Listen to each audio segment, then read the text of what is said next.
BB851, turn right, heading 180. Order 14 Papa, turn right 245, report localizer established 27. Seeming I am currently in Canada, I thought I'd take a look at recent developments involving the airline within the aviation industry. And as I've done with many other airlines, it's time to look at their fourth quarter and full year 2021 financial results. And trust me, there's a lot to take a look at in this episode. The airline announced alongside these financial results that it plans on ramping up capacity throughout 2022, as it does see restrictions begin to ease once again. Their fourth quarter was also strikingly interesting. Losing Canadian $3.6 billion in 2021 overall, the operator saw a more decisive fourth quarter than maybe first imagined. This is thanks to the advanced ticket sales the airline reported, which were substantial enough to provide them with a better-than-expected quarter to finish off the year in the right way, or at least the best way they possibly could. The President and Chief Executive Officer at Air Canada said, "The unpredictable course of the pandemic made it 2021 extremely challenging for Air Canada and the global airline industry, but the sequential and year-over-year improvement in Air Canada's fourth quarter results shows the underlying recovery remains intact despite the variant. Our progress rebuilding our airline is due to our people's hard work, resourcefulness, and commitment. I warmly thank our employees for their dedication and professionalism, which have been unwavering through nearly 2 years of a global pandemic.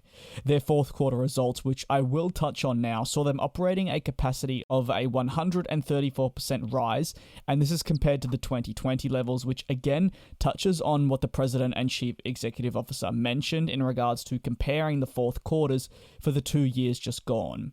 However, of course, it cannot be mistaken that this was still a decline of 47% from pre-pandemic levels. An adequate capacity, considering Canada had mostly shut down during the fourth quarter, as some provinces entered into lockdowns and naturally advised against travel. This was especially noted though in the last month, being December.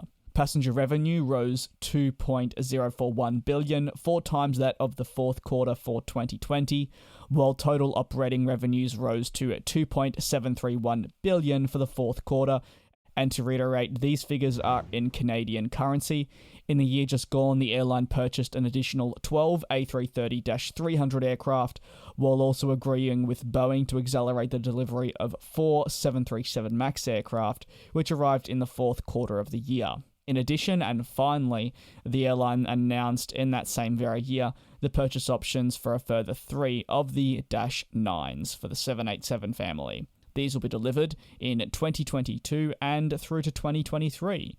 What are your thoughts on the latest over at Air Canada? Definitely an important and busy year for them that is just gone, and 2022 will be just as important, with a focus more on establishing a strong recovery within the industry. And of course, with more people travelling, Canada properly reopening, the signs are definitely looking on the up, and we can only cross our fingers and hope that that continues, not just for Air Canada, but for the wider aviation industry, and just generally our planet on a whole. Thank you very much for watching. Do take care and be safe, and I'll see you next time.